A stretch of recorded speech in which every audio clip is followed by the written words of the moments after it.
श्री गुरुभ्यो नमः। या देवी सर्वभूतेषु विद्यारूपेण संस्थिता नमस्तस्यै नमस्तस्यै नमस्तस्यै नमो नमः। सीतानाथ समारंभां श्रीरामानन्दार्य मध्यमां समदाचार्य पर्यन्तां वन्दे गुरो परम्परां। नारायणं नमस्कृत्य नरं चैव नरोत्तमं देवीं सरस्वतीं व्यासं ततो जैवमुदीरयेत् ततो जैवमुदीरयेत्।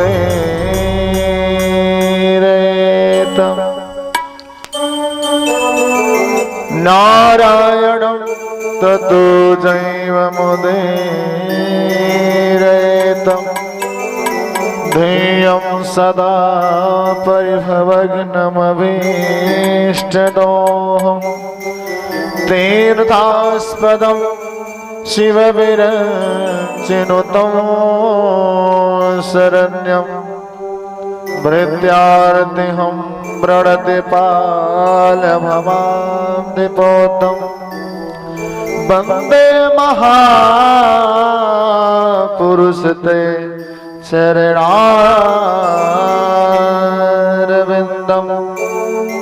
ग्रां देवीभ्यो नमस्तां देवीभ्यो नमः। मातृपितृ चरणकमलेभ्यो नमः। प्रेम से बोलो वृंदावन बिहारी लाल की। राजा रामचंद्र जी महाराज की। हनुमान जी महाराज की। यज्ञ भगवान की। जय जय सीताराम जय जय राधे श्याम। नमः पार्वती पतये हर हर महादेव।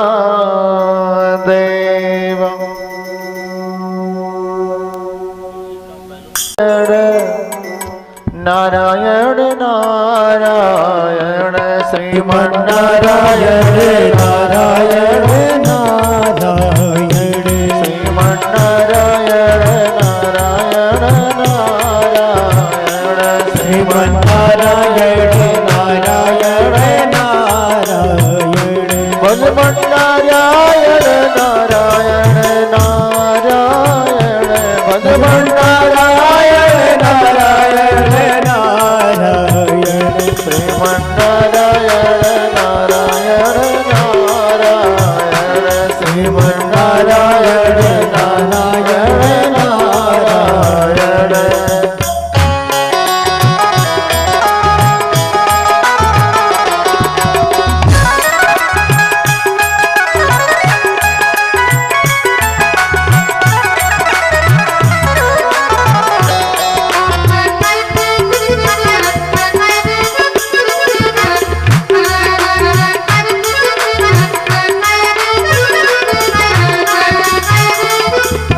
राम नारायण नारायण नारायण राम नारायण नारायण नारायण राम नारायण नारायण नारायण राम नारायण नारायण नारायण श्रीमन्नारायण नारायण नारायण श्रीमन्नारायण नारायण नारायण।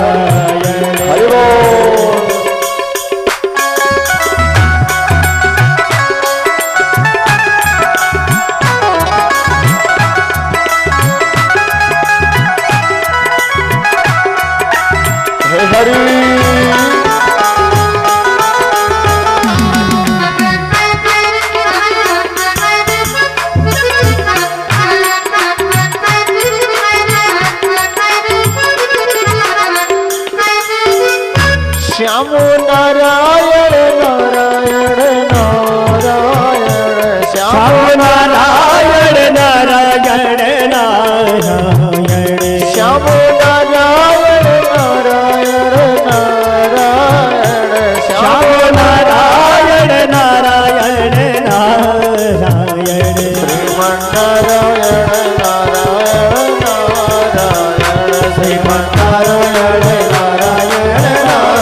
की सेवा करते भाव से।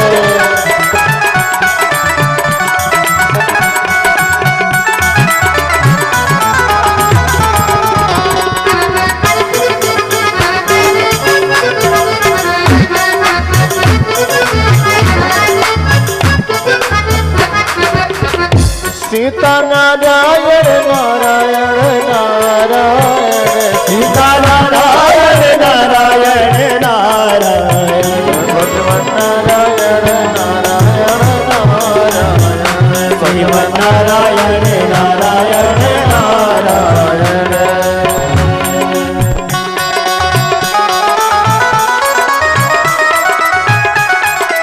जय हरे।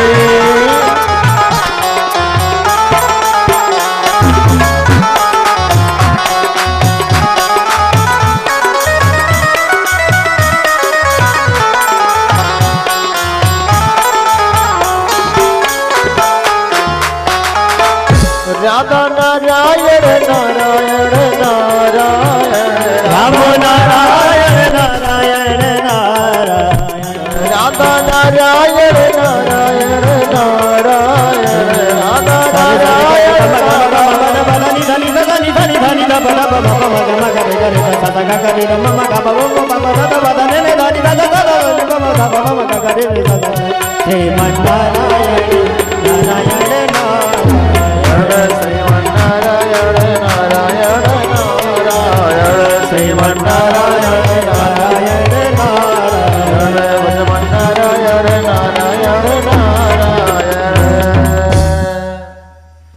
प्रेम से बोलो वृंदावन बिहारी लाल की।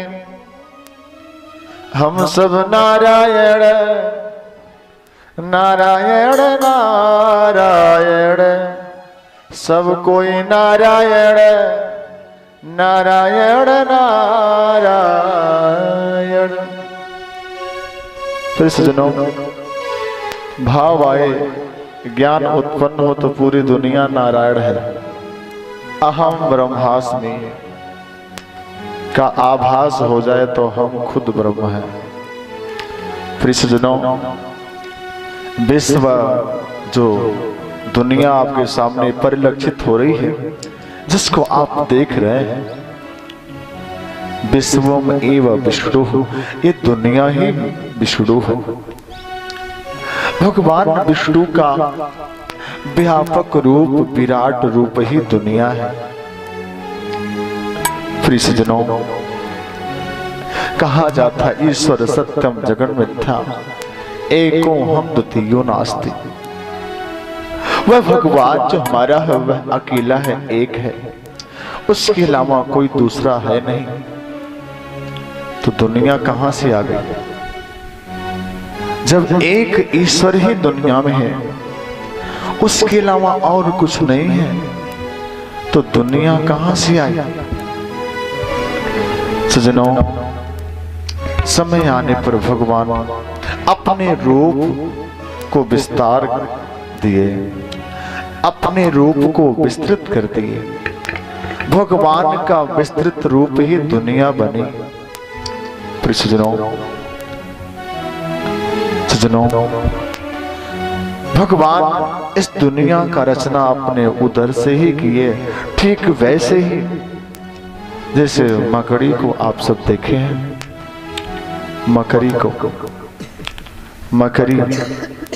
मकड़ी जो अपना घर बनाती है वो कहीं से कुछ अलग नहीं लाती है, अपने उदर से ही अपने घर को निकालती है। जाला वो अपने घर उधर से ही अपने मकान को बना लेती है। ठीक वैसे ही भगवान स्वयं से दुनिया को उत्पन्न करते हैं।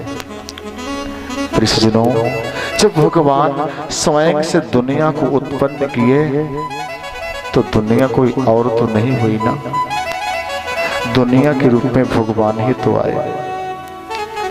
प्रियजनों दुनिया ही भगवान है। दृष्टि होनी चाहिए, सोच होनी चाहिए। अगर दृष्टि उत्तम है, सोच उत्तम है, तो पूरी दुनिया ही आपको भगवान नजर आएगी। प्रियजनों एक कुंभकार सुराही बनाता है ना, परी बनाता है, कोसा बनाता है, कोहा बनाता है। नाम तो अलग अलग पड़ते हैं लेकिन वस्तुतः सब में मिट्टी ही होती है ना? सब में मिट्टी ही होती है। वो जो भी बर्तन बनाए हर बर्तन में मिट्टी ही होती है। ठीक वैसे ही दुनिया में नाम अलग अलग, बेशक अमित, रामेंद्र, राहुल और आप सब जो भी हो, नाम अलग अलग। ये पेड़, ये पक्षी, ये पशु, नाम अलग अलग, लेकिन वस्तुतः हमारा नारायण ही तो सबके रूप में है, हमारा भगवान ही तो सबके रूप में है।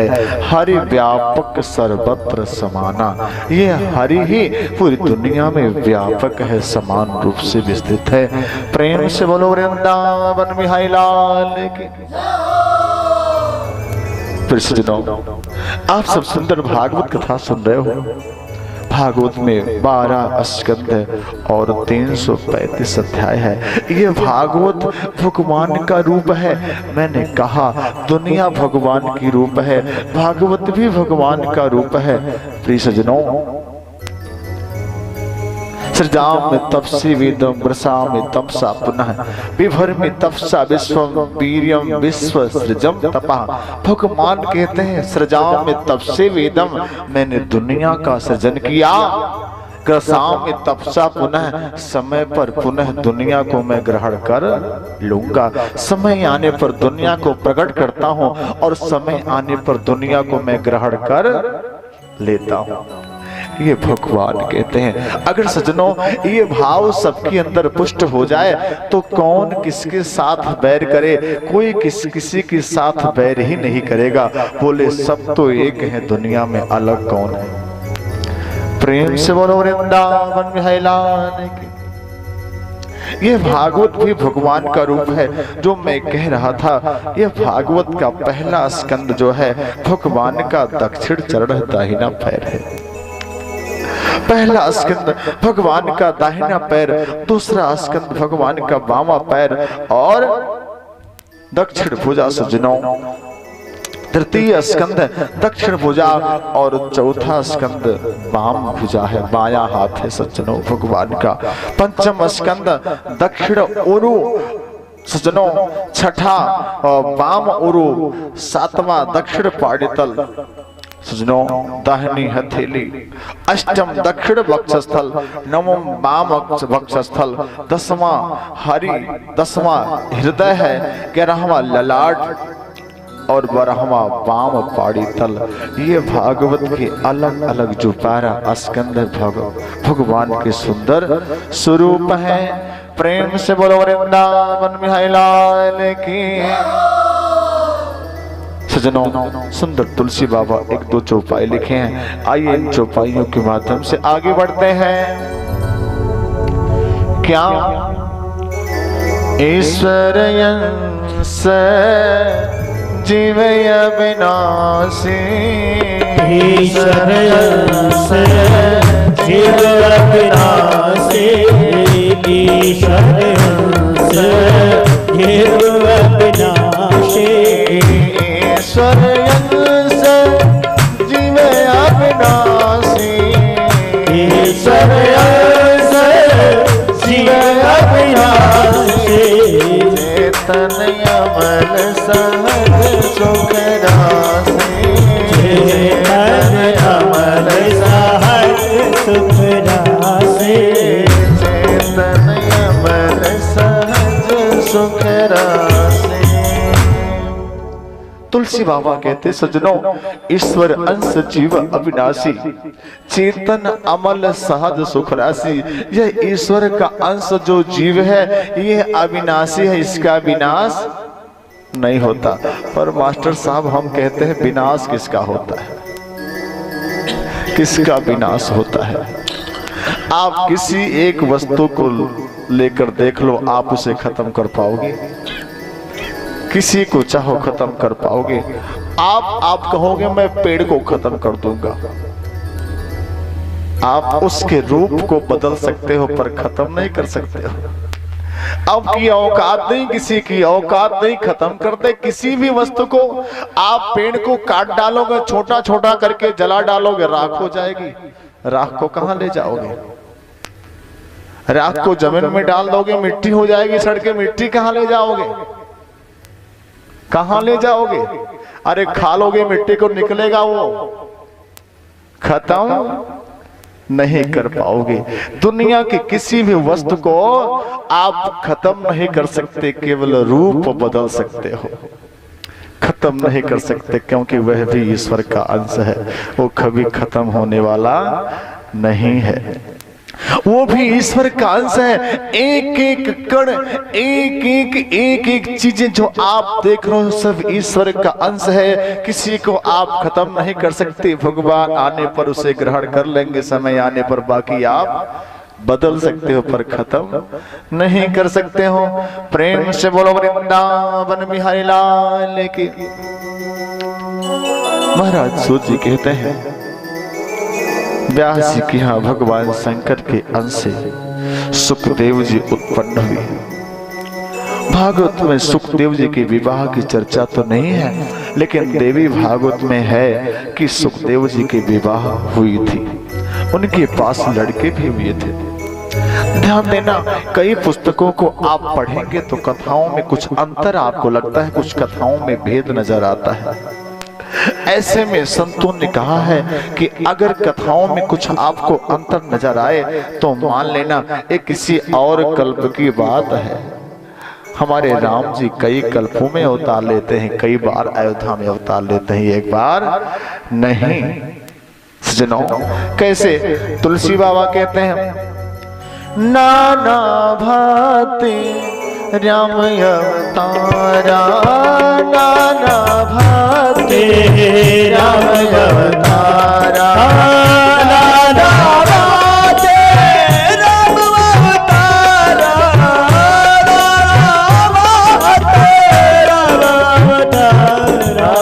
रामायण सब कोटि हमारा,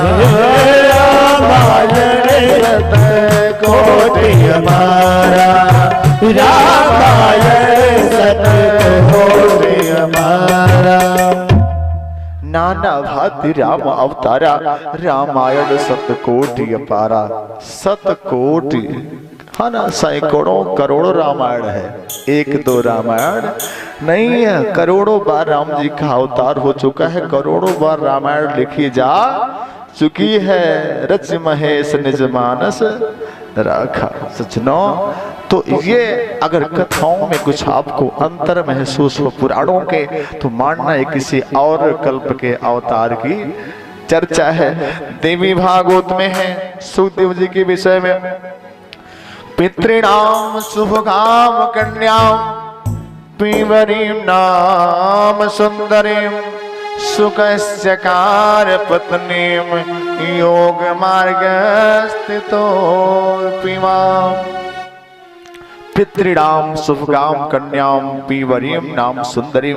पितरों की कन्या जो पीवरी थी उसके साथ महाराज सुखदेव जी शादी किए थे। कृष्णम गौरव प्रभम चैव भूरि देव श्रुतम तथा। ये 4 लड़के पैदा हुए थे महाराज सुखदेव जी के द्वारा। प्रेम से बोलो वृंदावन बिहारी लाल की। सजनों, संत जन कहते कुछ विद्वान जन, सुखदेव मतलब सुखदेव, सुखदेव मतलब सुखदेव, जो सुख देने वाले हैं अपने बाड़ी से वही सुखदेव हैं। प्रेम से बोलो वृंदावन बिहारी लाल की। महाराज व्यास जी नारद जी की प्रेरणा से श्रीमद् भागवत ग्रंथ की रचना करके अपने उत्तम पुत्र को उस भागवत को रटाए। थोड़ा सा हमें कथा को लेकर चलना पड़ेगा शीघ्रता में ना, समय कम है और रास्ता जाते हैं तो भाई हेलीकॉप्टर की यात्रा तो करनी पड़ेगी। हेलीकॉप्टर तो मंत्रियों की मिलती है, हवाई जहाज मिल सकती है ना, तो यात्रा करनी पड़ेगी। यात्रा लंबी है ना तो फिर पूरी होगी, इसलिए थोड़ा सा अब हमें अगर बासी जाना है तो हम एक एक चौराहे की चर्चा ना करके केवल कहें कि हम यहाँ से मोहखुआ मंदिर पहुंचे, वहां से बासी पहुंच गए, तो भी यात्रा हुई। और हर दुकान की चर्चा करें तो भी यात्रा हुई। प्रेम से बोलो वृंदावन बिहारी लाल की। महाराज सुखदेव जी के समय आने पर परीक्षित को सुंदर कथा सुनाना चालू किए। परीक्षित महाभारत युद्ध में, महाभारत युद्ध के अंत जब भीम के गदा से दुर्योधन का जंघा टूटा था और उसमें दुर्योधन का बदला लेने को अश्वत्थामा पांडव पुत्रों को मार दिया। अर्जुन अश्वत्थामा के पीछे दौड़े तो अश्वत्थामा अपना अमोघ ब्रह्मास्त्र चलाया। आदियात कथा है, उससे परीक्षित की रक्षा की है भगवान श्री कृष्णलाल जी। प्रेम से बोलो वृंदावन बिहारी लाल की। वही परीक्षित जब कालांतर में भगवान द्वारिका चले गए थे, परीक्षित उत्पन्न हुए तो नन्हे से परीक्षित का दर्शन करने, दर्शन देने भगवान श्री कृष्णलाल जी द्वारिका चल के आते हैं। प्रेम से बोलो वृंदावन बिहारी लाल की। महाराज परीक्षित का कि बचपनावस्था का नाम था विष्णुरात। विष्णुरात का मतलब होता है विष्णुना आरातः दत्तः विष्णुरातः, जिसकी रक्षा भगवान गर्भ में जाकर किए हैं और भगवान के द्वारा रक्षित जो प्रकट हुए हैं, पैदा हुए हैं, उन्हें विष्णुरात कहते हैं। महाराज परीक्षित का नाम पड़ा परीक्षित इसलिए कि भगवान माता के गर्भ में जिस भगवान का दर्शन किए थे उनका दर्शन बाहर भी करना चाहते थे और दर्शन नहीं मिल पा रहा था तो रोते थे देख देख कर चारों तरफ। तो चारों तरफ इच्छा भरी निगाह से परीक्षित देखते थे। इस कारण से महाराज व्यास नाम रखे परीक्षित। परितः इच्छितः यस्य सः परीक्षितः, जो चारों तरफ इच्छा भरी निगाह से भाव से देखे उनका नाम है परीक्षित। प्रेम से बोलो वृंदावन बिहारी लाल की। भगवान श्री कृष्णलाल जी परीक्षित को दर्शन देने आए हैं। सुंदर उपहार देते हैं नन्हे से परीक्षित को। उपहार देने के अनंतर चल देते हैं। ध्यान देना, परीक्षित ऐसे बड़भागी हैं जो माता के पेट में भगवान का दर्शन कर लिए हैं। माता के पेट में भगवान का दर्शन कर लिए हैं। अन्यथा दुनिया के लोग तो माँ के पेट से बाहर आके वर्षों तपस्या करके भगवान का दर्शन पाते हैं, पर भगवान का दर्शन परीक्षित तो माँ के पेट में ही पा गए। ऐसे बड़भागी हैं। ध्यान देना, महाराज परीक्षित जब माँ के पेट में थे तो एक ब्राह्मण अस्त्र चलाया और ब्राह्मण के अस्त्र से रक्षा करने के लिए भगवान अस्त्र को लेकर उत्तरा देवी के पेट में प्रविष्ट हुए। जब अस्त्र चलाया एक ब्राह्मण ने, और एक ब्राह्मण जब बाक वज्र चलाया, बाड़ी का अस्त्र चलाया, तो मानो बाड़ी से ही रक्षा करने के लिए भगवान सुखदेव के रूप में परीक्षित के पास पहुंच गए। ऐसे महाराज परीक्षित थे। प्रियजनों, जो भगवान श्री कृष्णलाल जी धराधाम को छोड़कर अपने लोक को गमन किए, कलयुग प्रारंभ हो गया। पांडव माता कुंती अपने शरीर को आग के हवाले करके, अग्नि उत्पन्न करके शरीर को जलाने पांचों पांडव परीक्षित को सुंदर उपदेश करके हिमालय पर्वत पे निकल गए। उस समय नन्हे से परीक्षित हस्तिनापुर के राजा बने। प्रेम से बोलो वृंदावन बिहारी लाल की। सज्जनों, महाराज परीक्षित राजा बने हैं और महाराज परीक्षित को उनके बाबा लोग सुंदर उपदेश किए हैं कि बेटा अतिथि की सेवा करना। जो कोई आ जाए घर पे, अतिथि का मतलब कोई रिश्तेदार नहीं होता, अतिथि का मतलब कोई अपना नहीं होता है। अतिथि का मतलब बिना तिथि के जो भी घर पे पहुंच जाए वो भूखा ना जाए। सज्जनों, कई बार अतिथि के रूप में तो भगवान मिल जाया करते हैं, अतिथि के रूप में भगवान मिल जाया करते हैं। एक नामदेव नाम के संत थे, उनके एक चेला थे सेठ जी। वो सेठ जी एक बार नामदेव से पूछे, महाराज ऐसा कोई उपाय बताओ जिसके द्वारा घर बैठे भगवान मिल जाते हो, जिसके द्वारा घर बैठे भगवत प्राप्ति हो जाती हो। प्रिय सज्जनों, महाराज नामदेव ने कहा, अतिथि की सेवा करना, घर पे जो आए भूखा ना जाए, अतिथि की सेवा करना, आपको घर बैठे भगवान मिल जाएंगे। वो सेठ जी सुंदर अतिथि की सेवा चालू कर देंगे। जिस घर सेवा हुआ ज्यादा होने लगती है ना, उस घर संत ब्राह्मण अक्सर पहुंचते रहते हैं। संत ब्राह्मण उस घर अक्सर जाते हैं, बढ़िया माल मलाई खाने को मिलते, सेवा खूब होती, चलो फलाने के यहाँ। तो महाराज सेठ के यहाँ जब सेवा चालू हुई तो वह दिन अक्सर ब्राह्मण संत आया भी करते थे। ब्राह्मण संत सेठ जी के यहाँ आया करते थे, काफी दिन तक सेवा होती रही। धीरे धीरे जब सेठ जी अपनी पत्नी के साथ वृद्धावस्था को प्राप्त होने लग गए तो एक दिन सेठ की पत्नी ने कहा, स्वामी शरीर अब जर्जर हो रही है, शक्ति साथ नहीं देते, संतों की सेवा में थोड़ा परिश्रम ज्यादा आभास होता है, अब उम्र ज्यादा हो चली है, कुछ व्यवस्था करो। महाराज सेठ जी ने कहा, चिंता मत करना देवी, मैं किसी नौकर की व्यवस्था करता हूं जो आपकी सहायता करेगा संतों की सेवा में। महाराज सेठ जी सुबह हुआ तो चले, कोई मेरा यहाँ नौकरी करेगा क्या, कोई मेरे यहाँ नौकरी करेगा क्या, कोई मेरे यहाँ नौकरी करेगा क्या, ऐसा कहते हुए सेठ जी आगे बढ़े तो एक बालक आया, हाँ मैं आपके यहाँ नौकरी करूंगा, मैं आपके यहाँ नौकरी करना चाहता हूँ। सेठ जी ने पूछा, बेटा तुम्हारा नाम क्या है? वो लड़का बोला, मेरा नाम है अंतर्यामी। सेठ जी बोले, अपने पिताजी का नाम है ही नहीं, ऐसे बोला। सेठ जी सोचे यही नमूना होगा, अच्छा ठीक है बाबू, तो हमारे यहाँ चलो सेवा करना और संतों की सेवा करने का काम हमारे यहाँ खूब संतों और भक्तों की सेवा की जाती है। अंतर्यामी ने कहा, तो संतों और भक्तों की सेवा का खूब हमें अभ्यास है, खूब जम के सेवा करता हूँ। सेठ जी ने कहा, बेटा तुम्हें पगार क्या चाहिए, वेतन क्या चाहिए? अंतर्यामी ने कहा, पगार में हमें 1 रुपया नहीं चाहिए, बस भोजन जम के चाहिए, जितनी बार चाहूंगा उतनी बार खाऊंगा, जितना चाहूंगा उतना खाऊंगा, मेरे भोजन में कोई रोक टोक नहीं होना चाहिए, बाकी पगार हमें 1 रुपया भी नहीं चाहिए। प्रेम से बोलो वृंदावन में लाने की। वह लड़का आया सेठ जी के यहाँ, सेठ जी के साथ सुंदर संतों की सेवा करने लगा। सज्जनों, एक बार सेठानी जी अपने पड़ोसन में गई तो पड़ोसन से इनकी चर्चा लगी होने। अच्छा, माताएं आपस में बातचीत करने में बड़े होशियार होते हैं, खूब बात करती, जहाँ 4 माताएं बैठ जाए दुनिया भर का बतंगड़ होने लगता। बहनी तक का हाल है, उनके पतोहिया करनी ठीक ठाक रहेली कि नहीं रहेली, अच्छा अरे नाय बहनी बेटा हुआ नहीं पतोहिया का है ना नहीं रही, तमाम तरह की बात चालू हो जाती है। तो ये सेठानी जी पड़ोसन में गई तो पड़ोसन से लगी चर्चा होने, बहनी का हाल चाल है, सब तो ठीक है ना, सब बढ़िया ना?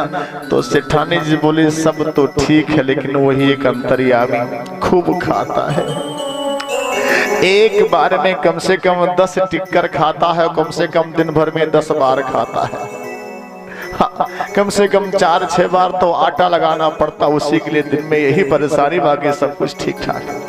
इधर सेठानी जी पड़ोस में चर्चा की, उधर अंतर्यामी जी अंतर ध्यान।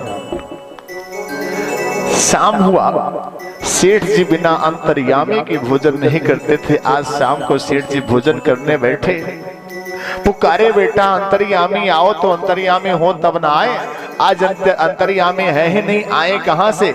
सेठ जी 2-4 बार बुलाए, अंतर्यामी आए नहीं। तो सेठ जी बोले अपने पत्नी से, देवी तूने कुछ कहा तो नहीं उसको, उसके विषय में कुछ चर्चा तो नहीं की? सेठानी जी बोली, उसके सामने तो मैंने कुछ नहीं कहा, हाँ पड़ोस में उसके भोजन को लेकर चर्चा हो गई थी। सेठ जी सोचे, हे भगवान, पड़ोस में उसके भोजन को लेकर चर्चा हुई तो यहाँ कैसे गायब हो गया? इसका मतलब कुछ दाल में काला है। सेठ जी बोले, अंतर्यामी जब तक आप नहीं आओगे तब तक मैं भोजन नहीं करूंगा, वर्षों भूखा रह जाना पड़े लेकिन खाऊंगा तो आपके साथ, नहीं तो मैं नहीं भोजन कर सकता। 3 दिन और 3 रात तक सेठ जी भूखे रह गए अपने पत्नी के साथ। अंत में अंतर्यामी प्रकट हुए, सेठ जी चरणों में गिरे, प्रभु आप मेरे यहाँ सेवा करने के लिए आए, मैं आपसे सेवा कर आया, मैं कितना बड़ा पाप किया, चरणों में गिर के क्षमा प्रार्थना कर रहे। भगवान ने कहा, सेठ जी आप जैसे भक्तों की सेवा का अवसर मुझे मिलता है तो मैं खुश हो जाता हूँ, जैसे मेरे भगत मेरी सेवा करते ऐसे मैं अपने भक्तों की सेवा करना चाहता हूँ। आप संतों की सेवा कर रहे थे तो आप हमारे और ही प्रिय थे, कोई बात नहीं, आपकी सेवा से, आपने जो संतों भक्तों की सेवा की है उस सेवा से मैं खुश हूं, मैं प्रसन्न हूं। आप मरोगे तो आपके लिए मुक्ति का दरवाजा खुला है, एकदम खुला है, निश्चिंत रहें। प्रेम से बोलो वृंदावन घाई लाल की। मुक्ति का कोई तो जतन कर ले वो। प्रिय सज्जनों, अतिथि आदि की सेवा के माध्यम से अपने मुक्ति को बना ले। हमारे जीवन का उद्देश्य है मोक्ष प्राप्त करना, मुक्ति प्राप्त करना। मुक्ति का कोई तो जतन कर ले ओ प्राणी, थोड़ा थोड़ा हरि का भजन कर ले वो प्राणी, थोड़ा थोड़ा हरि का भजन कर ले। मुक्ति का कोई तू यतन कर ले, मुक्ति का कोई तू यतन कर ले। रोज थोड़ा थोड़ा, रोज थोड़ा थोड़ा हरि सुमिरन कर ले। रोज थोड़ा थोड़ा हरि का भजन कर ले।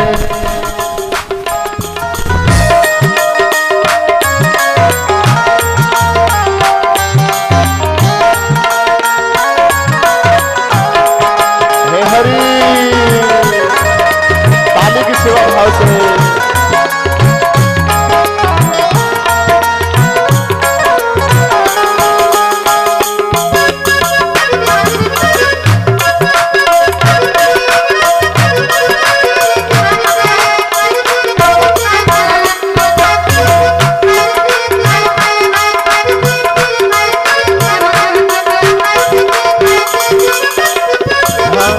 भक्ति करेगा तो बड़ा सुख पाएगा, भक्ति करेगा तो बड़ा सुख पाएगा, भक्ति करेगा तो बड़ा सुख पाएगा, भक्ति करेगा तो बड़ा सुख पाएगा। भगत से आत्मा का मैल मिट जाएगा, भक्ति से आत्मा का मैल मिट जाएगा। आत्मा के साथ साथ मन कर ले वो, आत्मा के साथ मन कर ले। प्राण थोड़ा हरि का भजन कर ले वो, रोज थोड़ा थोड़ा हरि का भजन कर ले।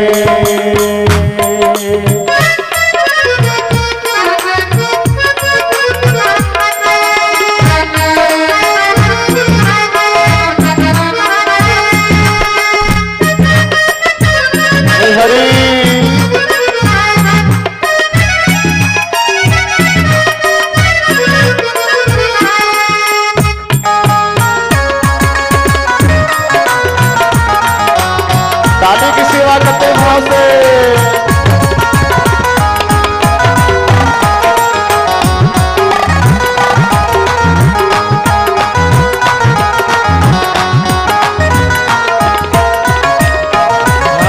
संगत करया लोगों का, संगत करे अच्छे लोग, संगत करया लोगों का, संगत करे अच्छे लोगों की।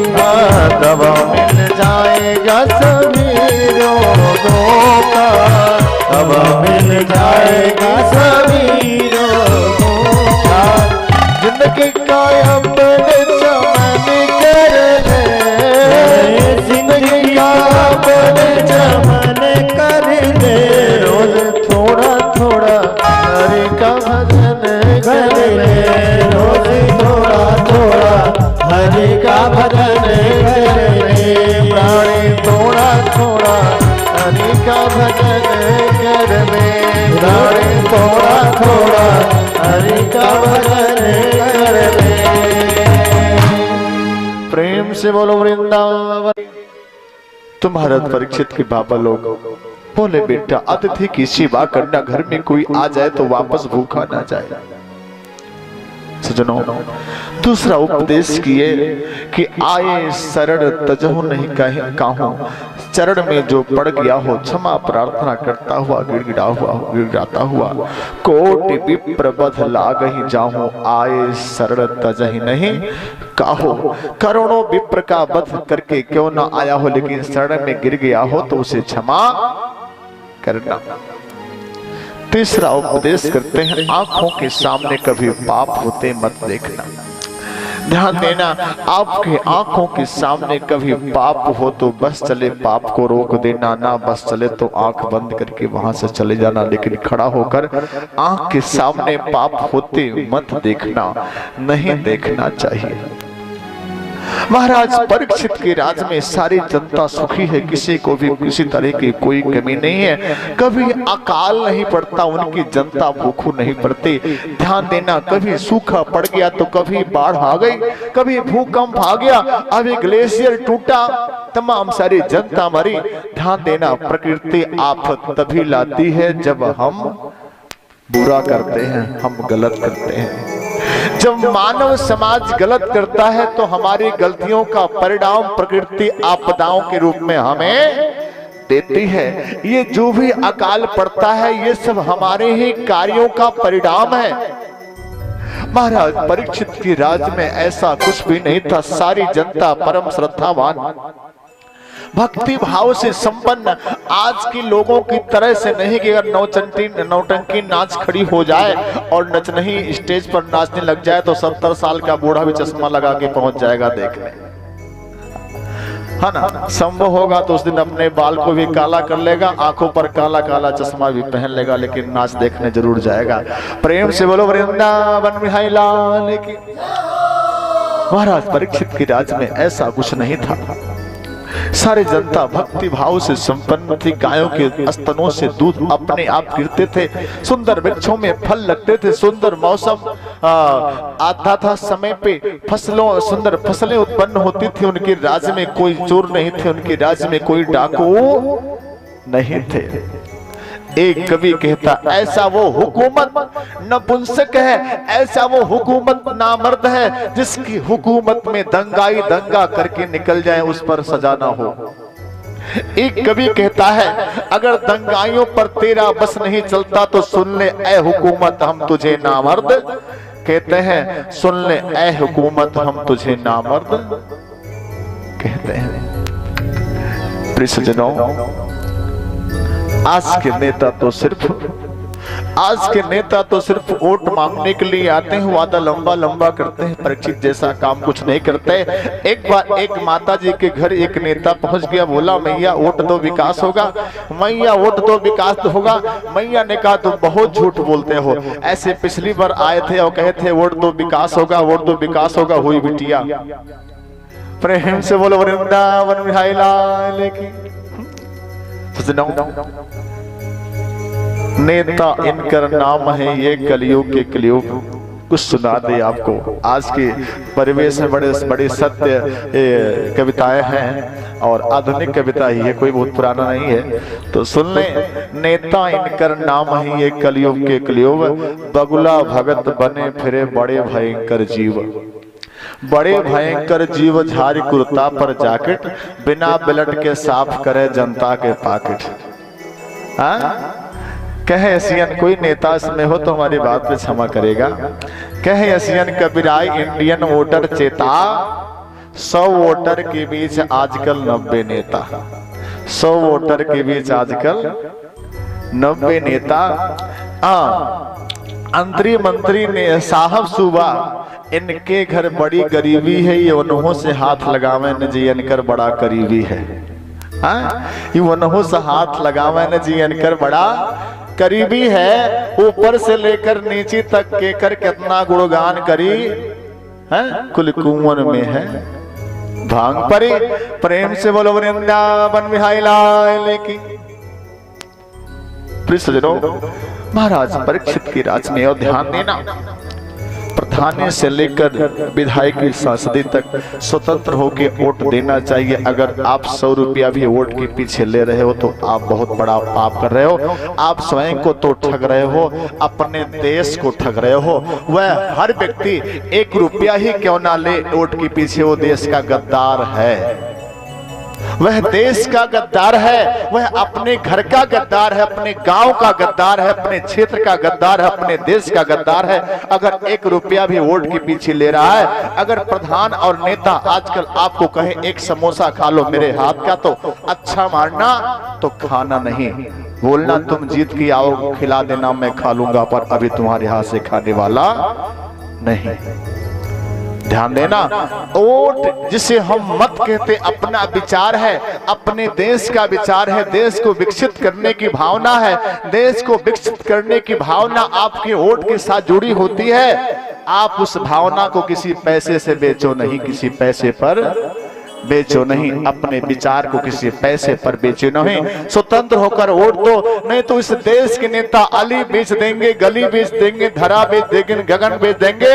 अगर यूं ही सोए रहे देश के भक्तों तो ये वोट की भिखारी सारा वतन बेच देंगे, वोट की भिखारी सारा वतन बेच देंगे। चीन जैसा देश, जिसकी धरती हमारे देश की धरती की तुलना में कहीं नहीं है, हमसे इतना आगे निकल गया सिर्फ नेताओं के नाते।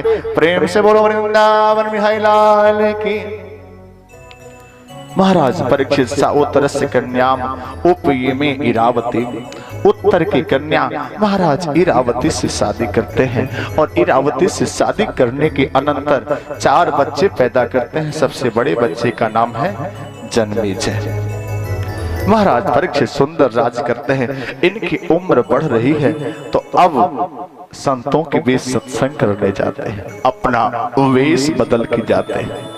ऐसे जाएंगे, सोचे कितने निर्बल, कितने अच्छे राजा हैं। महाराज परीक्षित सोचे अगर हम ऐसे जाएंगे तो लोग हमें पहचान जाएंगे, तो ऐसे राजाओं के वेश में नहीं जाते, अपने राजसी वस्त्र को निकाल देते हैं और पुराने कपड़े को पहन लेते हैं और पुराने कपड़े को पहन के संतों के बीच जाते हैं और प्रेम से सत्संग करते हैं। ये भावना होनी चाहिए सज्जनों।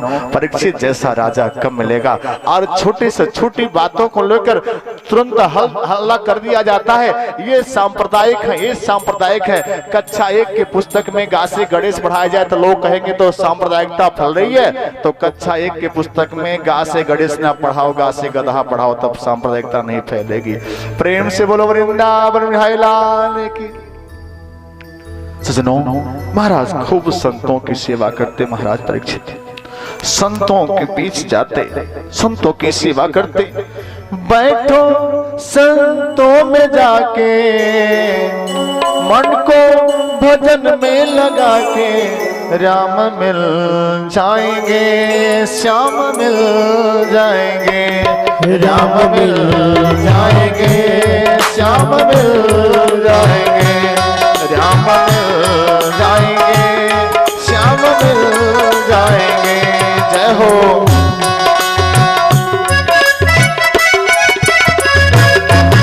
ताली की सेवा भाव से।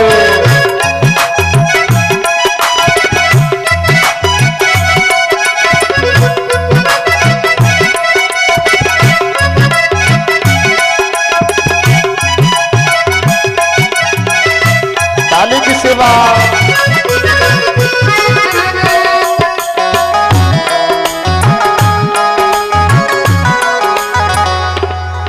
आप सबका ये हथवा किराए पे तो नहीं आया बाजार से, अपना अपना है ना। अगर किराए का हाथ हो तो फिर कोई बात नहीं, ऐसे बैठे रहो। अगर अपना हाथ हो, भगवान ने आपको अपना हाथ दिया हो, हथवा सौगाग हो में लटकल ना हो, तो बजाओ ताली। हरि बोल।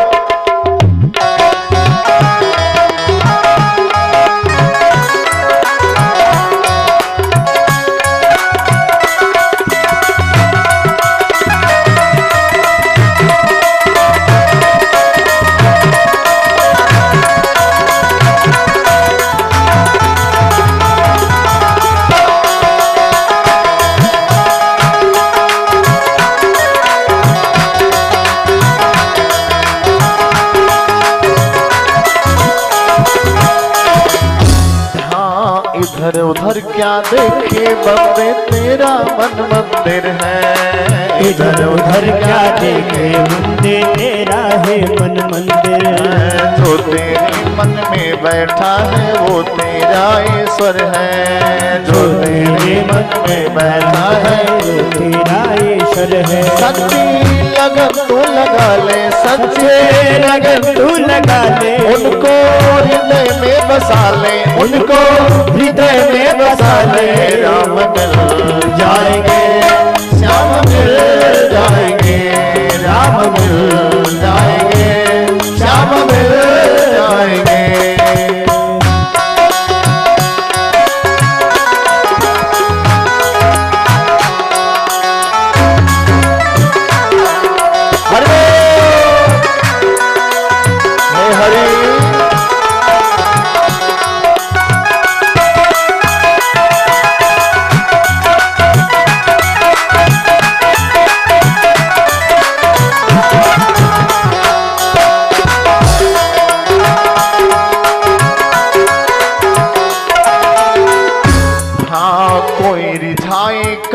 जाके कोई रिझाए भटके, कोई रिझाए कामा जाके कोई निभाए भजके।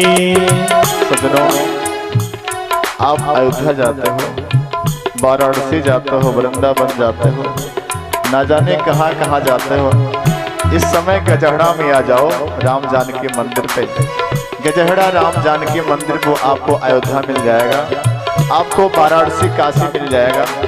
भागवत कथा हो रही है, ना गंगा ना गया काशी, ना पुष्करम ना प्रयागम। इस समय यहाँ आके कथा सुनने का जो फल आपको है, गया काशी हरिद्वार अयोध्या जाने का फल नहीं है। इसलिए आओ यहाँ कथा सुनो।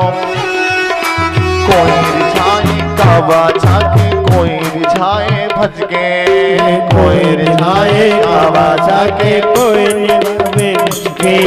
कोई काशी मंदिर जाके काज करे कोई हंस के, कोई काशी मंदिर जाके काज करे कोई हंस के। मन को मंदिर बना ले, मन को मंदिर बना ले, उसमें राम को बिठा ले, उसमें राम को बिठा ले।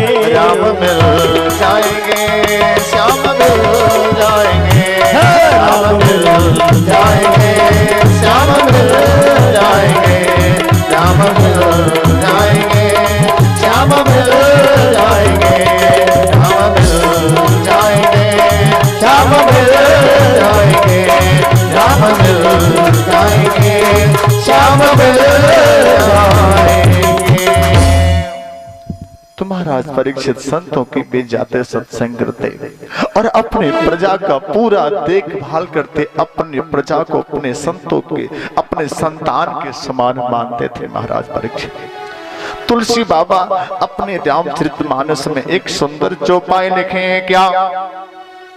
हाँ, जासुराज प्रिय प्रजा दुखारे, जासुराज प्रिय प्रजा दुखारे, सो निर्भय वसीन रखय अधिकारी, सो निर्भय वसीन रखय अधिकारी। जासुराज प्रिय प्रजा दुखारे, जासुराज प्रिय प्रजा दुखारे, सो निर्भय वसीन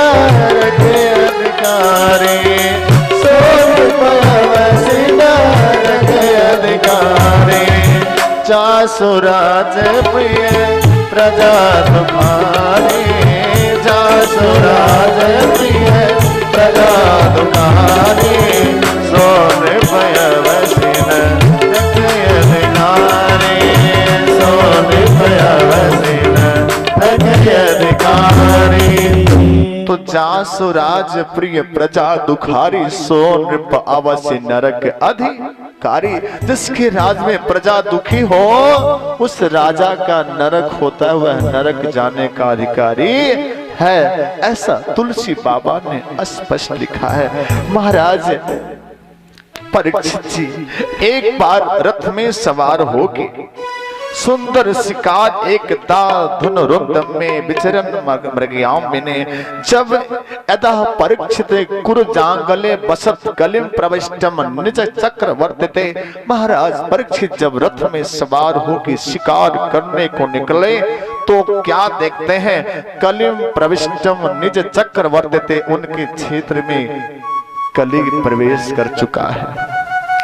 महाराज परीक्षित के सामने एक बैल के 3 पैर कट चुके हैं, एक पैर पे बेचारा किसी तरह से चल रहा। गो माता बैल के कटे 3 पैरों को देखकर रो रही। महाराज परीक्षित जब देखे बैल के 3 कटे पैरों को तो अपने सर पे हाथ रख लिए, हे भगवान, मुझ जैसे राजा के राज्य में एक गो की ये हाल, एक धर्म रूपी वृक्ष बैल का ये हाल, मुझ जैसे राजा को धिक्कार है।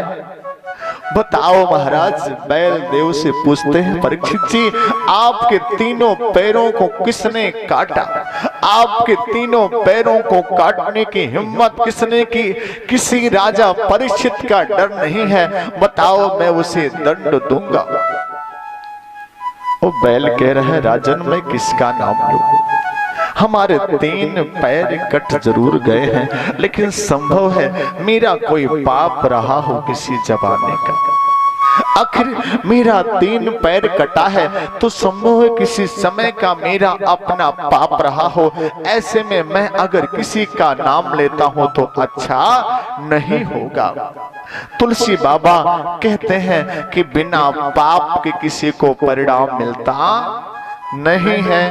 कैसे कहते तुलसी बाबा, सुनिए, कर्म प्रधान विसरच राखा, कर्म प्रधान विसरच राखा, कर्म प्रधान विसरच राखा, कर्म प्रधान विसरच राखा, जो जस कर्म सो तस पर छाना, जो जस करहि सो तस पर छाना। कौन काऊ सुख दुख कर दाता, कौन काऊ सुख दुख कर दाता, निज कृत कर्म भोग सब भाता, निज कृत कर्म भोग सब भाता, निज कृत कर्म भोग सब भाता। तुलसी बाबा कहते हैं, को न काऊ सुख दुख कर दाता, निज कृत कर्म भोग सब भ्राता। कोई किसी को सुख या दुख नहीं देता, लोग अपने किए गए कर्मों को स्वयं भोगते हैं। बोया पेड़ बबूल का तो आम कहां से होए, ध्यान देना, आज का अच्छा या बुरा कर्म कल का भाग्य या दुर्भाग्य बनता है सज्जनों। और पहले का अच्छा या बुरा कर्म आज आपको अच्छे या बुरे फल के रूप में प्राप्त हो रहा है। कर्मणा चायत जंतु कर्मणैव विलीयते, सुखम दुखम भयम क्षेमम कर्मणैवाभिपद्यते। कर्म से जीव पैदा होता है, कर्म से जीव मरता है। सुख दुख भय इस सब कर्म से ही प्राप्त होता है। अनेक शास्त्रों के कर्म के सिद्धांत अलग हैं और सुख दुख के भी सिद्धांत अलग हैं। मीमांसा शास्त्रकारों के बात पर गौर किया जाए तो सुख और दुख वास्तव में एक कल्पना है। सुख और दुख कुछ होता नहीं है, सुख और दुख का कोई वजूद नहीं है। मीमांसा शास्त्रकारों की बात को माना जाए तो सज्जनों, कैसे सुनिए, एक अमीर व्यक्ति जिसके पास हर तरह की सुविधा है, हर तरह की व्यवस्था है सज्जनों, उस सुंदर एसी युक्त गाड़ी से चलता। हमारी बात पे ध्यान दीजिएगा, इस जगह अमीर भी बैठे होंगे और गरीब भी बैठे होंगे सज्जनों। हमें अमीर को देखकर सच्चाई नहीं बंद करनी चाहिए और ना गरीब को देखकर उसकी सच्चाई छोड़नी चाहिए। हमें तो स्पष्ट बोलना चाहिए। प्रेम से बोलो वृंदावन बिहारी लाल की। सज्जनों, एक अमीर व्यक्ति सुंदर बेड लगा हुआ है, फिंच का गद्दा लगा हुआ है, एसी कूलर सब लगा हुआ है, ठंडे में हीटर चलता है, गर्मी में एसी चलता है सजनों, और सोता है। कई बार अगर लाइट नहीं आई, इन्वर्टर में चार्ज नहीं रहा, एसी नहीं चली, ठंडे में हीटर नहीं चला तो रात भर नींद नहीं आई। सुबह आंख मलते ही उठा, आज नींद नहीं आई, योगिया माठ लिस लेटिए नाइधीस, ऐसे कहेंगे सुबह। लेकिन एक गरीब व्यक्ति टूटी फूटी चारपाई पर सोता है, बिस्तर भी दुरुस्त नहीं है, फटी पुराने मच्छरदानी में फटी, दर्जनों मच्छर भंड भंड भनक रहे हैं, लेकिन 12 रोटी खा के 12 घंटे आराम से सोता है। जब तक कपारे पे भगवान सूरज की रोशनी न लगे तब तक उठे न। और अमीर व्यक्ति को उस बिस्तर पे भी नींद नहीं आती है, आंखें मलते कई बार रात बीत जाती है। बताओ, उस गरीब व्यक्ति को टूटे फूटे चारपाई पर सुख प्राप्त हो रहा है और अमीर व्यक्ति को फेंस के गद्दा पे सुख नहीं मिल रहा है। बोलो, किसको दुख कहते हैं, किसको सुख कहते हैं? एक किसान का लड़का जाता है खेत में, कौन गोड़ता है, शाम का समय था, पछुआ बयार चल रही थी, ठंडी ठंडी। लोग सोचा थोड़ा सा चकरोटवे पे मड़िए का तकिया बना के आराम कर ले, तकिया बना के आराम करने को लेटा कि नींद आ गई, 2 घंटा वहीं सो गया। प्रेम से बोलो वृंदावन हाय लाल की। सजनों, तो सुख और दुख सिर्फ मन की कल्पना है, सुख और दुख सिर्फ एक मन का अभ्यास है। जैसे जैसे आप अपनी आदत डालती चली जाओगी, आपका शरीर जिस चीज का अभ्यास करता चला जाएगा, कालांतर में उस चीज को पुनः नहीं प्राप्त करेगा तो आपको दुख महसूस होगा। सुख के साथी, क्या बात है, सुख के सब साथी, दुख में न को मेरे राम, मेरे राम, तेरा नाम एक साचा दूजा न को।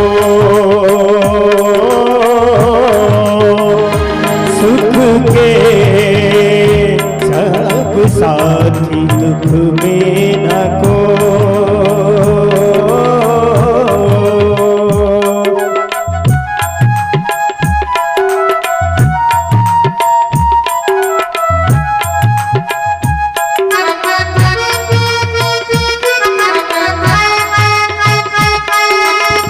जीवन आनी जाने छाया, झूठी काया झूठे माया, फिर काहे का सारी उमरिया,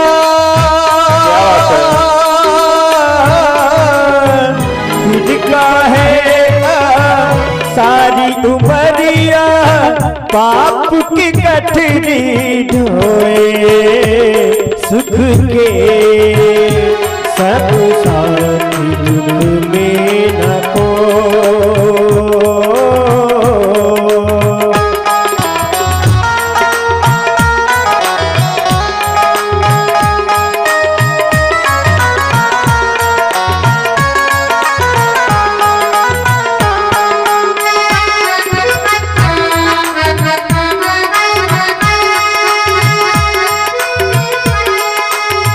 ना कुछ तेरा ना कुछ मेरा, ये जग जोगी माला फेरा। ना कुछ तेरा ना कुछ मेरा, ये जग जोगी माला फेरा। राजा हो या रंग सभी का, राजा हो या रंग सभी का, अंत एक सा होए, सुख के सब साथी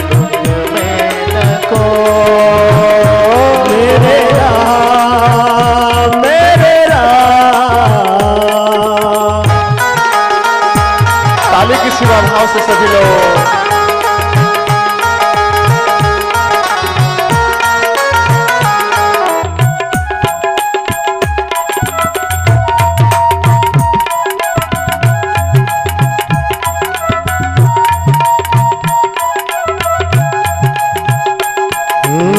बाहर की तू माटी फाके, बाहर की तू माटी फाके, मन के भीतर क्यों ना झाके, मन के भीतर क्यों ना झाके, उजले तन पर मानिकिया,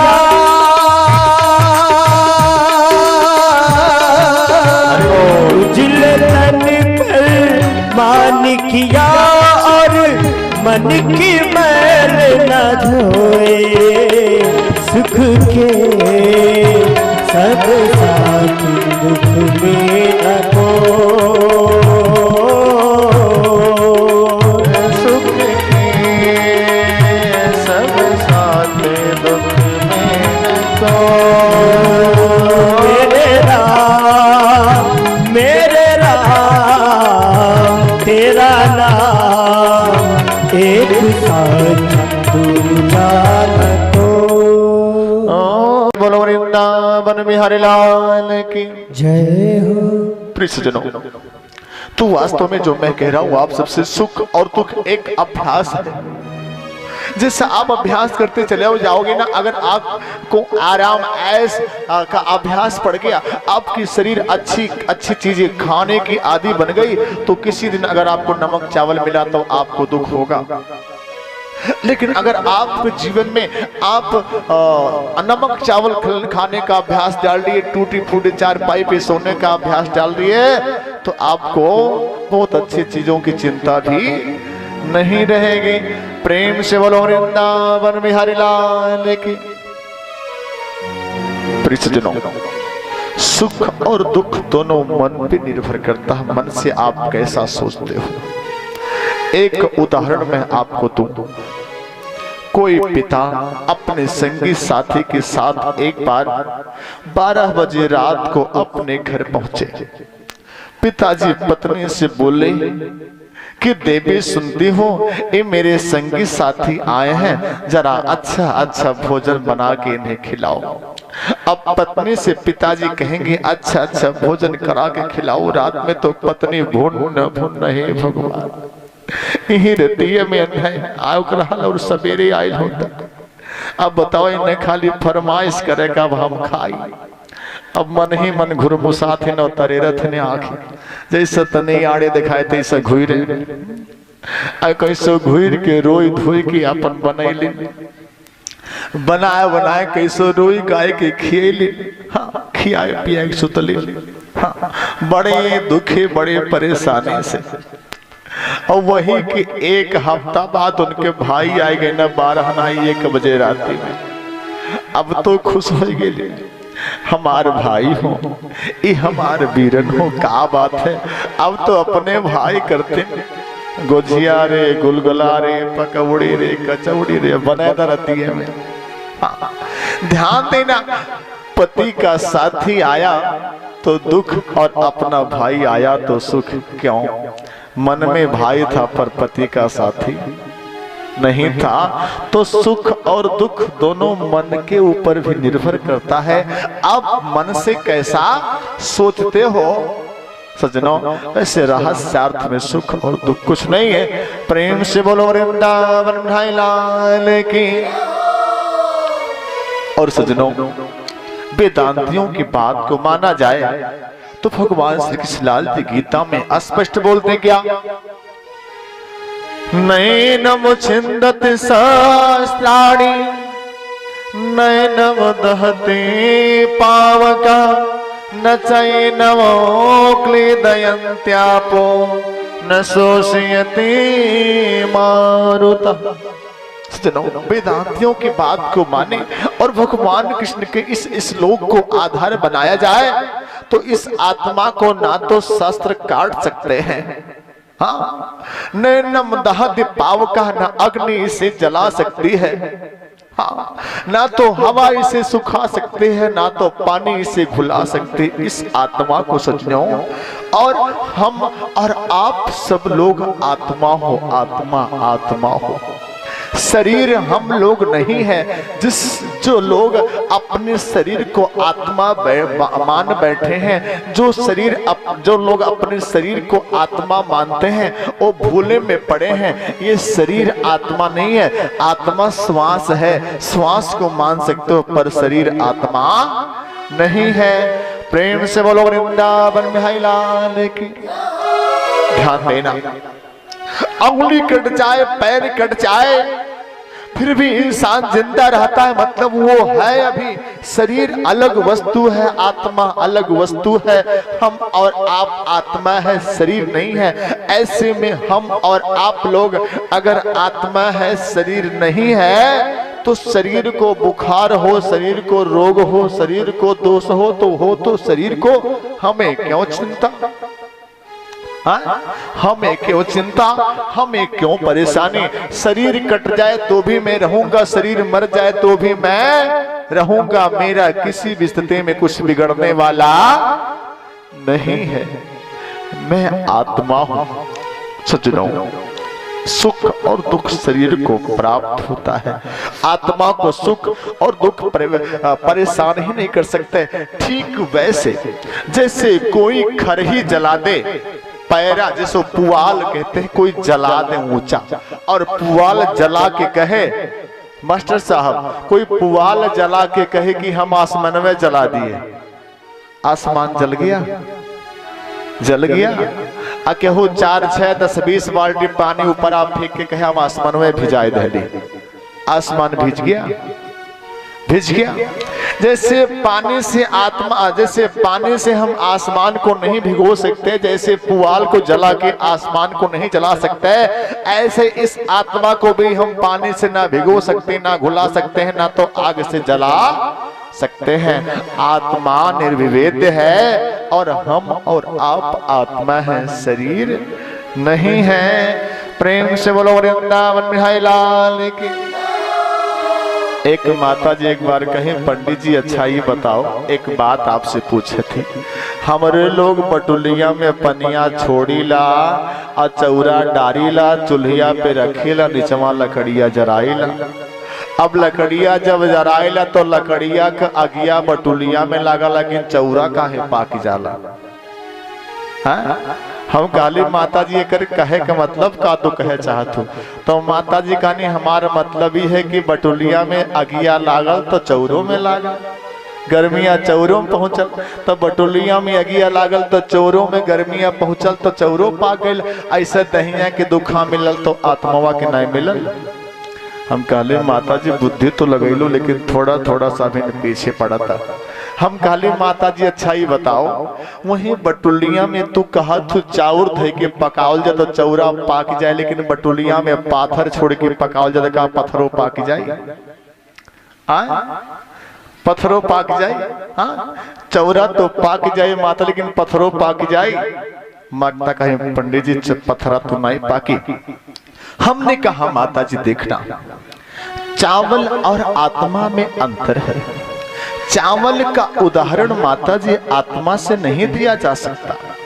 आत्मा जो है इसको कोई देखा नहीं है, और चावल को हर लोग देखते हैं। चावल को छू सकते हैं, चावल को छोटा बड़ा कर सकते हैं, पर आत्मा को कोई छू सकता है? आत्मा को कोई देख सकता है? आत्मा को छोटा बड़ा कर सकता है? नहीं ना। तो जिसको हम नहीं देखे हैं उसका उदाहरण जिसको हम देखें उससे कैसे हो सकता है? आत्मा को हम देखे नहीं ना तो जानते, तो चावल को हम देखते और जानते दोनों हैं, तो आत्मा और चावल का दोनों का उदाहरण सटीक नहीं बैठता। प्रेम से बोलो वृंदावन बिहारी लाल की। प्रियजनों, महाराज परीक्षित के सामने धर्मदेव नाना प्रकार के दलीलों को दे रहे कि मैं किसी का नाम नहीं ले सकता। सुख दुख और कर्म के कई सिद्धांत हैं। राजा परीक्षित ने कहा लेकिन मैं राजा हूं, मेरे राज में ऐसा अनीति मुझे बर्दाश्त नहीं है। आप धर्म हो, मैं जानता हूं, आप किसी को दोष नहीं दे सकते, लेकिन जिसने आपके पैर को काटा हम उसे छोड़ भी नहीं सकते, मैं उसे दंड जरूर दूंगा। राजा परीक्षित अपने तलवार को म्यान से निकाल लिए, मैं उसे छोड़ने वाला नहीं, मैं उसे दंड दूंगा। राजा परीक्षित देखे उसी समय क्या एक काला काला कलयुग, लंबा लंबा हाथ, लंबी लंबी मुझे हाथ में डंडा लेकर काला काला पुरुष दौड़ता चला आ रहा है। महाराज परीक्षित ललकारे, क्या समझ लिया इतनी जल्दी, पार्थ का जमाना बीता है, पार्थ का जमाना बीता है, पार्थ का जमाना बीता है। रे मूर्ख बात अब रहे नहीं, रे मूर्ख बात अब रहे नहीं, पर बात अंश तो देता है। रे मूर्ख बात अब रहे नहीं, पर बात अंश तो देता है। अरे मूर्ख, तुझे पता है मेरे बाबा अर्जुन नहीं है, भगवान कृष्ण नहीं है, तो तू ऐसे गलत करेगा। मुझ जैसा राजा उन्हीं का पौत्र है, तुझे दंड देने पीछे नहीं हटेगा। तलवार जैसे निकाल के दौड़े कलयुग के ऊपर, कलयुग कांपता हुआ महाराज परीक्षित के चरणों में गिरा। त्राहिमाम रक्षमाम, त्राहिमाम रक्षमाम, त्राहिमाम रक्षमाम। महाराज परीक्षित को अपने बाबा के वचन याद आ गए कि आए शरण तजहि नहीं, कहो शरण में आ जाए उसे मारना मत, उसे छोड़ देना, उसे छोड़ देना। कलयुग हाथ जोड़ के कहने लगा, यत्र क्ववा बत्स्यामि सार्वभौम तवाज्ञा। महाराज हमें भी कहीं रहने दो, कहीं रहने का स्थान दे दो, मैं रह लूंगा। हमारे सबसे बड़े भाई सतयुग, फिर त्रेता, फिर द्वापर, वो लोग अपने अपने समय को भोग के गए और मैं अपने समय को ना भोगने को पाऊं तो मेरे साथ अन्याय होगा। हमें भी अपने समय को व्यतीत करने का मौका दो। एक राजा के रूप में महाराज आप न्याय करो, आप हमें रहने दो, जहां कहीं भी आप चाहो कि मैं वहां पर रह लूंगा। महाराज परीक्षित कलयुग के अंदर बहुत सारे दोषों को देखे, लेकिन दोषों के बाद सुंदर गुण को देखे जो पूरी दुनिया जानती है। हाँ, कलयुग केवल नाम आधारा, सुमिर सुमिर नहीं नर उतर नहीं पारा।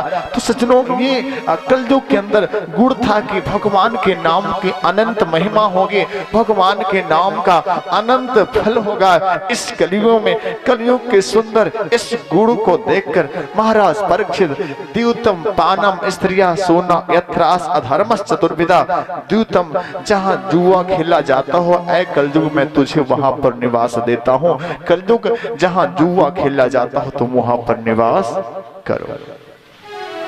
सज्जनों, महाराज कलयुग को जुआ में निवास दिए। देखो, जुआ बिना झूठ के नहीं हो सकता। जुआ अगर खेला जाएगा तो उस समय झूठ बोला ही जाएगा, और बोले तो आप भी कह सकते हो कि झूठे जुआ खेले, ईमानदार जुआ नहीं खेले बैठते, बोले तो झूठे जुआ खेले ने। तो जुआ में द्यूतम, जुआ में असत्य के रूप में कलयुग निवास करता है। ये महाराज परीक्षित ने कहा, पानम जहां मदिरा पिया जाता हो ऐसे जगह कलयुग तुम निवास करो। मदिरा मतलब शराब, शराब आपका ध्यान किधर है, मधुशाला उधर है, देखने को मिलता है, बोर्ड में लिखा होता है। महाराज लंबी लाइन लगी रहती है, जहां मधुशाला रहती है पी के सेकंड में पी के राजा बन जाओ। एक बार एक व्यक्ति हमारे पास आया और एकदम नशा में मस्त था। महाराज हमें कथा करानी है, बताइए कितना खर्चा होगा। हमने कहा जितना कर सको उतना हो जाएगा। हाँ, उसने कहा 1 लाख तो हम ऐसे ही खर्च कर देंगे दाएं बाएं हाथ से। मैंने कहा तब तो ठीक हो जाएगा, कम से कम सामान्य स्तर की भागवत 1 लाख में हो जाएगा। ठीक है, जाओ तैयारी करो। सुबह आया, चेहरा को गिरा कर महाराज जी कथवा सुनने के है, तुम कहीं ठीक है तैयारी करो, 1 लाख की व्यवस्था करो। महाराज 15,000 है थैलिया में। हमने कहा तो 85, बोला 85 शाम को आते हैं, शाम को ही चले जाते हैं। प्रेम से बोलो वृंदावन बिहारी लाल। फिर सजनों, तो जहां मदिरा पिया जाता हूं वहां कलयुग को निवास दिए। ये अच्छा भाव नहीं, अच्छा सोच नहीं है, नशा नहीं हृदय में होना चाहिए। और दूतम पानम स्त्रियां सुना, काम जहां वासना होता हो ऐसे वासना में तुम निवास करो। देखो मैंने कहा जुआ में झूठ बोला जाता है, झूठ के रूप में कलयुग निवास करता है। और मदिरा में अहंकार होता है, उसमें अहंकार के रूप में कलयुग निवास करता है। वासना में आसक्ति होती है, उसमें आसक्ति के रूप में कलयुग निवास करता है। और हिंसा जहां निर्दयता की जाती हो, जीवों को मारा जाता हो, ऐसे हिंसा की जगह तुम निर्दयता के रूप में निवास करो। अगर निर्दयता ना हो तो चिकवा काटे ना दरेग हो। सुनो, हिंसा दुयते हृदय में हिंदू, हिंदू उसी कहते हैं जिसकी हिंसा से हृदय दुखी हो जाती हो। ध्यान देना, असल जो हिंदू होगा और जिसके मन में निर्दयता होगी वो तो करेगा ऐसा गलत काम। तो निर्दयता के रूप में कलयुग निवास करता है जहां जुआ खेली जा, जहां हिंसा की जाती हो। 4 स्थान कलयुग को महाराज परीक्षित दिए तो कलयुग हाथ तोड़ लिया सरकार। हमें काला काला देखकर आप काला काला स्थान भी दे दिए। अरे एक तो बढ़िया कमरा दे दिए जहां अपने नात बात को हम ठहरा सके, नात बात का स्वागत सम्मान कर सके, जैसा हमको देखे वैसा स्थान दे दिए। एक कमरा आप बढ़िया से दे दिए। महाराज परीक्षित देखे गुड़ इसके अंदर है एक बढ़िया, इसलिए उसकी एवज में एक कमरा इससे बढ़िया दे दो। महाराज परीक्षित उसे स्थान देते हैं, जाओ तुम सोना में भी निवास करना, तुम सोना में भी निवास करना। कलयुग को महाराज परीक्षित सोना में निवास करने को दिए। सुनो, यहाँ पर एक प्रश्न उठता है। वेद कहता है हिरण्य गर्भ, वेद कहता है कि भगवान ही सोना में निवास करते हैं। हिरण्य गर्भ, गर्भ मतलब रहना, सोने के बीच में भगवान सोने में निवास करते हैं। भागवत में लिखा है, भगवान कृष्ण ने स्पष्ट कहा है, धातु नाम अस्मि कांचनम, में धातुओं में सोना हूँ। बात यहाँ पर ये उठती है, अगर महाराज परीक्षित सोना में कलयुग को निवास देते हैं तो भगवान कैसे रहेंगे, और भगवान रहेंगे तो कलयुग कैसे रहेगा। अब सोना में या तो कलयुग रहे या तो भगवान रहे, दो में तो एक ही रह सकते हैं ना। बात उठती है, महाराज तुलसीदास जी एक सुंदर चौपाई रामचरितमानस में लिखे हैं, यहाँ से बात खुलेगी। आइए सुनते हैं क्या तुलसीदास जी लिखे हैं। हाँ, तुम्हें निवेदित भोजन करही, तुम्हें निवेदित भोजन करही, तुम्हें निवेदित भोजन करही, तुम्हें निवेदित भोजन करही, तुम्हें निवेदित भोजन करही, तुम्हें निवेदित भोजन करही, प्रभु प्रसाद पट भूषण धरही, प्रभु प्रसाद पट भूषण धरही, प्रभु प्रसाद पट भूषण धरही। तुलसी बाबा कहते हैं, नाथ सकल संपदा तुम्हारी, मैं सेवक समेत सुत नारी। प्रभु ये सारी संपत्ति आपकी है, मैं आपका सेवक हूँ। तुम्हें निवेदित भोजन करें, प्रभु प्रसाद पट भूषण धरें। प्रभु जो भी भूषण मतलब पट भूषण, पट मतलब कपड़ा, भूषण मतलब श्रृंगार की चीजें, पहनने की चीजें, आभूषण, जो भी है भगवान ने आपने दिया है, आपका प्रसाद है। ऐसा भाव जिसके मन में रहेगा उसके सोना में कलयुग निवास नहीं करेगा। जहां पवित्र भावना होगी वहां पर कलयुग निवास नहीं करेगा। परिश्रम पूर्वक धन अर्जित किया गया हो और निरभिमान होकर, अभिमान रहित होकर, अहंकार रहित होकर उस सोना को पहना जाए तो उससे उसमें कलयुग निवास नहीं करेगा। लेकिन अगर अच्छी कमाई का नहीं है, परिश्रम की कमाई का नहीं है और अहंकार में युक्त होकर चौराहे पर पहनकर दिखाया जाता हो, मैं माला पहना हूं, मैं सोने की अंगूठी पहना हूं, मैं तो बड़ा संपन्न व्यक्ति हूं, ऐसे अहंकार में भर के जो कोई सोना धारण करेगा उसमें कलयुग निवास करेगा पक्का उसमें कलयुग निवास करेगा। ऐसे बेईमानी को कोनो सोना हमरे माई बहन लोग बहन के बाजार गई तो पक्का पीछे से चोर खींच ले, नाक कान खुल के जाए। प्रेम से बोलो वृंदावन बिहारी लाल की।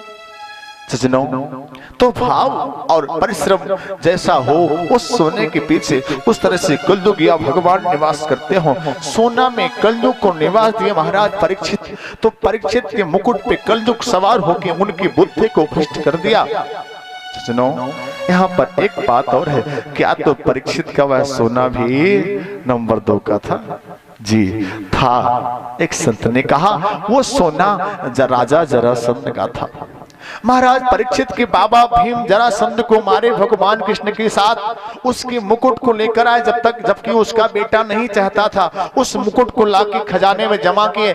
आज महाराज परीक्षित जब शिकार करने को जा रहे थे तो मुकुट को खोजने गए, कौन सा मुकुट पहनूं, खजाने के पास गए तो जरासंध का यह मुकुट अच्छा लगा और उसी मुकुट को धारण करके चल दिए। प्रेम से बोलो वृंदावन बिहारी लाल की। सजनों, महाराज परीक्षित आज गलती कर रहे हैं, उनकी बुद्धि भ्रष्ट हो गई है, उनकी बुद्धि पतित हो गई, कलयुग सवार हो गया, पवित्र बुद्धि को नष्ट कर दिया। ध्यान देना, लोग कहावत में कहते हैं तोहरे ऊपर कलयुग सवार भइल बा, जौन तो आज केहू के बूझत नहीं बाटा। महाराज परीक्षित गलती कर दिए। ध्यान देना, जीवन में प्रयास करना, ये जीवन गलती करने के लिए नहीं बना है, ये जीवन अच्छा करने के लिए बना है। जीवन में अच्छा करो, जीवन में गलतियों से दूर रहो, डरते रहो ये जिंदगी बेकार हो न जाए, डरते रहो ये जिंदगी बेकार हो न जाए, डरते रहो ये जिंदगी बेकार हो न जाए, डरते रहो ये जिंदगी। जय हो।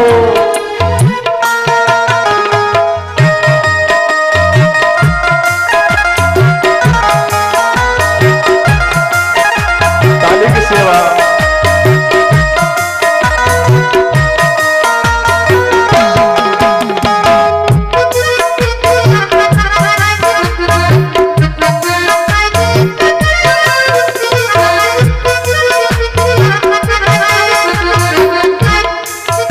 परीक्षित के हाथों आज एक संत का अपमान हो गया।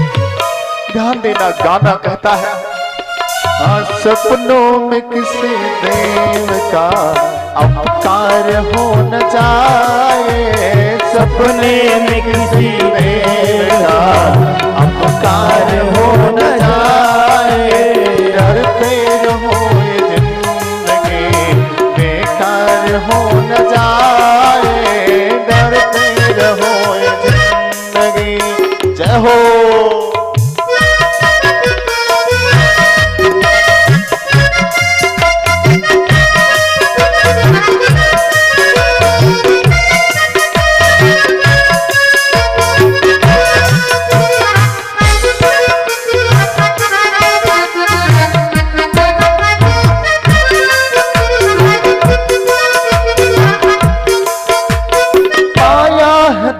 मूल सदा चार के लिए पाया है, मूल चार के लिए पाया है, मूल सदा चार के लिए पाया है, मूल सदा चार के लिए, चार के लिए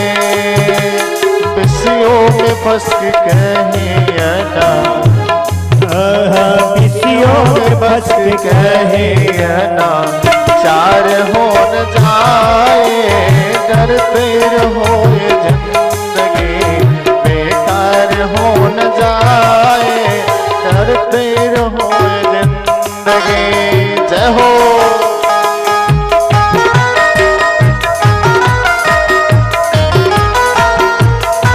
भाव से सभी लोग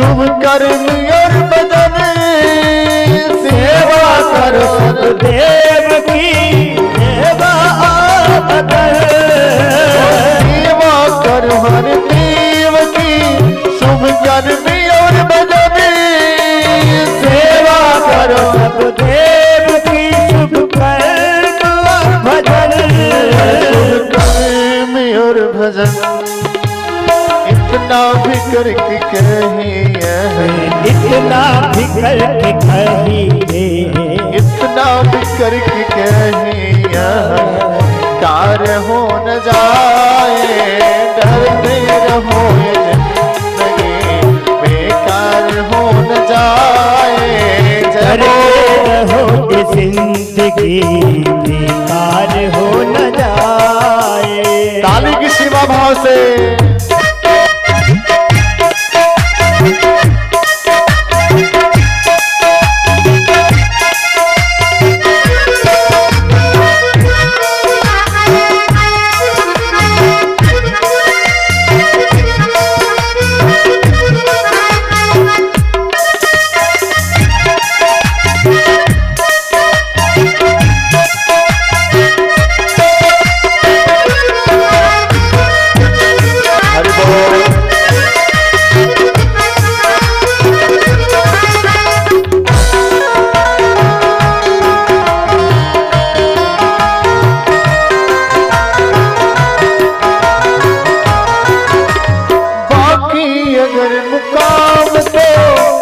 करना है जरूर बाकी है घर काम जो करना है जरूर बाकी अगर मुकाम तो तय करना है जरूर बाकी अगर मुकाम की तय करना है जरूर